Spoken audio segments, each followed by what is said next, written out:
الحمدللہ رب العالمین والصلاة والسلام علی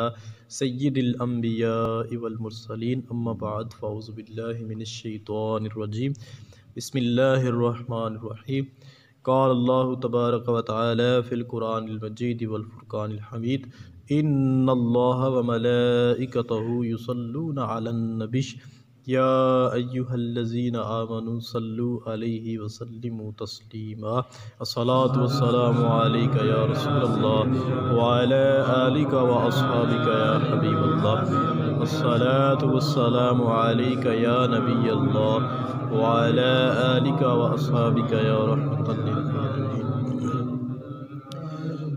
معزز سامعین، آج ہم نے جو صغیرہ اور کبیرہ گناہ ہوتے ہیں ان سے بچنے کا اللہ تبارک و تعالیٰ نے ہمیں کس حد تک حکم دیا ہے اس کے بارے میں کچھ جاننے کی کوشش کریں گے۔ آیت کریمہ اللہ تبارک و تعالیٰ نے قرآن مجید فرقان حمید میں ارشاد فرمایا وَوُضِعَ الکتاب، قیامت والے دن اعمال نامہ بندے کے سامنے رکھ دیا جائے گا۔ فَتَرَى الْمُجْرِمِينَ مُشْفِقِينَ، تو آپ دیکھیں گے کہ مجرم ڈر رہے ہوں گے، مما فیہ، کس چیز سے ڈر رہے ہوں گے؟ اس چیز سے جو ان کے نامہ اعمال کے اندر موجود ہوگی۔ وَيَقُولُونَ، اور اپنی زبانوں سے یہ کہہ رہے ہوں گے یا ویلتنا ما لہذا الکتاب لا یغادر صغیرۃ ولا کبیرۃ الا احصاها۔ اور جب اعمال نامے کو دیکھیں گے مجرم تو کہیں گے کہ ہائے افسوس، یا لیتنا کا مطلب ہے ہائے افسوس، اس اعمال نامے کو کیا ہو گیا کہ اس نے کسی چھوٹے بڑے گناہ کو نہیں چھوڑا، ہر گناہ کو اس نے شمار کر لیا ہے، ہر گناہ میرا اس کے اندر لکھا ہوا ہے۔ وَوَجَدُوا مَا عَمِلُوا حَاضِرًا، اور ارشاد فرماتا اللہ تبارک و تعالیٰ کا ارشاد ہے کہ جو اعمال کرتے رہے ہوں گے سب کو وہاں موجود پائیں گے۔ وَلَا يَظْلِمُ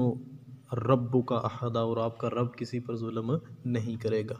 تو بندے کو جب نامہ اعمال اس کے ہاتھ میں تھمایا جائے گا تو وہ پریشان ہو کر دیکھے گا کہ کوئی بھی اس کی زندگی کے اندر جو اس نے چھوٹا گناہ کیا ہے یا اس نے اپنی زندگی کے اندر کوئی بڑا گناہ کیا ہے، ہر گناہ اس کا اس اعمال نامے کے اندر محفوظ ہوگا۔ تو اس سے یہ بات ظاہر ہوتی ہے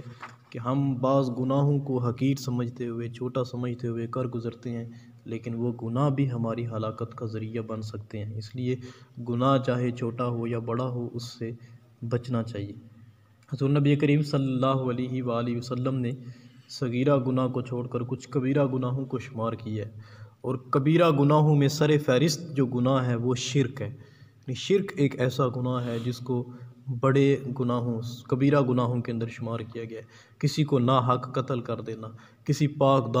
دامن عورت کے اوپر کوئی تہمت لگا دینا، یتیم کا ناحق مال کھا لینا،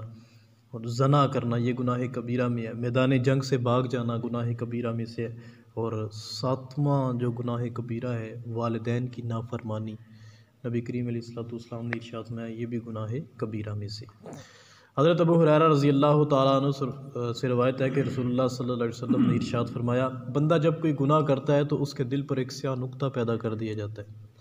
اس کے بعد اگر وہ باز آ جائے اور گناہ کی معافی مانگ لے تو وہ نقطہ صاف ہو جاتا ہے۔ فَإِنْ عَادَ زِيدَ فِيهَا حَتَّى تَعْلُو قَلْبَهُ، اور اگر وہ بندہ دوبارہ اسی گناہ کا ارتکاب کرتا ہے تو وہ نقطہ زیادہ ہو جاتا ہے، حَتَّى تَعْلُو قَلْبَهُ، یہاں تک کہ وہ سیاہ نقطہ اس کے سارے دل کو گھیر لیتا ہے۔ اور ارشاد فرمایا یہی وہ زنگ ہے جس کا ذکر اللہ تبارک و تعالیٰ نے اس آیت مبارکہ کے اندر فرمایا ہے کَلَّا بَلْ رَانَ عَلَىٰ قُلُوبِهِمْ مَا كَانُوا يَكْسِبُونَ، کہ یہ زنگ ان کے دلوں کے اوپر یہ زنگ چڑھ گیا ہے ان کرتوتوں کی وجہ سے جو وہ دنیا کے اندر کیا کرتے تھے۔ تو معلوم ہوا کہ ایک گناہ کیا جائے تو ایک سیاہ نقطہ پڑتا ہے، اگر توبہ کر لے تو وہ نقطہ ختم ہو جاتا ہے، لیکن اگر اس گناہ کے اوپر اصرار کیا جائے، بار بار وہ گناہ کیا جائے تو ایک وقت ایسا آتا ہے کہ انسان کا سارا دل سیاہ ہو جاتا ہے۔ حضرت عبداللہ ابن مسعود رضی اللہ تعالیٰ عنہ سے روایت ہے رسول دو عالم صلی اللہ علیہ وآلہ وسلم نے ارشاد فرمایا ایاکم و محقرات الذنوب، اے میرے غلاموں چھوٹے چھوٹے ایسے گناہ جن کو تم حقیر سمجھتے ہو ان سے بچا کرو۔ فَإِنَّهُنَّ يَجْتَمِعْنَ عَلَى الرَّجُلِ حَتَّى يُهْلِكْنَهُ،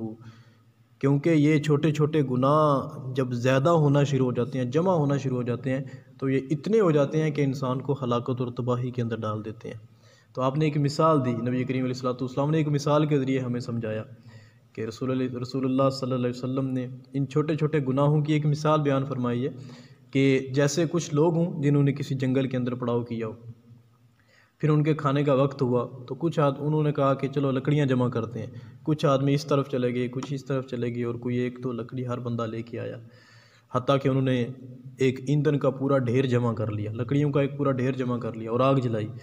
پھر جو کچھ اس آگ میں ڈالا پکا لیا۔ تو نبی کریم علیہ الصلوۃ والسلام نے ارشاد فرمایا جس طرح وہ ایک ایک دو دو چھوٹی چھوٹی لکڑیاں کر کے کھانا پکا دیتی ہیں اور اس کے اندر بدبو کو ختم کر دیتی ہیں، بالکل اسی طرح چھوٹے چھوٹے گناہ مل کر ایک انسان کی ہلاکت کے لیے کافی ہوتے ہیں۔ تو اس لیے یہ گناہ کرتے وقت یہ کبھی نہیں سوچنا چاہیے یہ ایک چھوٹی سی چیز ہے، اس کو میں کر گزرتا ہوں۔ حضور نبی کریم صلی اللہ علیہ وآلہ وسلم نے ارشاد فرمایا، یہ دیکھیں ان الرجل لا یحرم الرزق بالذنب یصیبہ، کہ بے شک آدمی گناہ کا مرتکب ہونے کی وجہ سے رزق سے محروم کر دیا جاتا ہے۔ بعض دفعہ بندہ سوچتا ہے میرا تو ٹھیک ٹھاک گزر بسر ہو رہا تھا، یہ کیا ہو گیا کہ مجھے رزق اللہ کی جناب سے نہیں مل رہا۔ تو نبی کریم علیہ الصلوۃ والسلام نے ارشاد فرمایا کہ بعض دفعہ رزق سے محروم بندے کو صرف اس وجہ سے کر دیا جاتا ہے کہ وہ گناہ کا مرتکب ہو رہا ہوتا ہے۔ تو نبی کریم علیہ الصلوۃ والسلام کی ایک اور حدیث مبارکہ ہے، ارشاد فرمایا کہ بندہ جو علم حاصل کرتا ہے پھر سوچتا ہے کہ مجھے وہ علم بلایا جا رہا ہے، میں وہ علم بھول رہا ہوں، تو نبی کریم علیہ الصلوۃ والسلام نے ارشاد فرمایا کہ آدمی گناہوں کا ارتکاب کر کے اس علم کو بھول جاتا ہے جو اس نے اللہ کی جناب سے سیکھا ہوتا ہے۔ تو علم کا بھول جانا یہ اس کی ایک وجہ گناہوں کی کثرت ہے۔ آخری حدیث مبارکہ ہے، نبی کریم صلی اللہ علیہ وسلم نے ارشاد فرمایا ان الشیطان قد یئس ان تعبد الاصنام فی الارض العرب، کہ سرزمین عرب میں بتوں کی پوجا کی وجہ سے، یعنی بتوں کی پوجا سے شیطان مایوس ہو چکا ہے کہ عرب کے اندر بتوں کی پوجا کبھی نہیں ہو سکتی، لیکن وہ تم سے وہ گناہ کروا کر خوش ہو جایا کرے گا جنہیں تم بہت حقیر جانتے ہو، حالانکہ روز قیامت یہ بھی ہلاکت خیز ثابت ہوں گے۔ یعنی بتوں کی عبادت کرنا یہ شرک ہے تو یہ بڑا گناہ ہے۔ نبی کریم علیہ الصلوۃ والسلام نے ارشاد فرمایا عرب کے اندر شیطان اس بات سے مایوس ہو چکا ہے کہ یہاں پہ بتوں کی پوجا کی جائے، لیکن وہ تم سے کیا کرے گا، چھوٹے چھوٹے گناہ کروائے گا، اور قیامت کے دن یہ چھوٹے چھوٹے گناہ جب جمع ہو جائیں گے تو یہ تمہاری ہلاکت اور بربادی کے لیے کافی ہوں گے۔ اس لیے گناہ صغیرہ ہو یا گناہ کبیرہ ہو، اس سے بچنے کا اللہ تبارک و تعالیٰ نے ہمیں حکم دیا ہے۔ اللہ ہمیشہ ان احادیث کو پیش نظر رکھنے کی توفیق عطا فرمائے۔ وآخر دعوایا ان الحمد للہ رب العالمین۔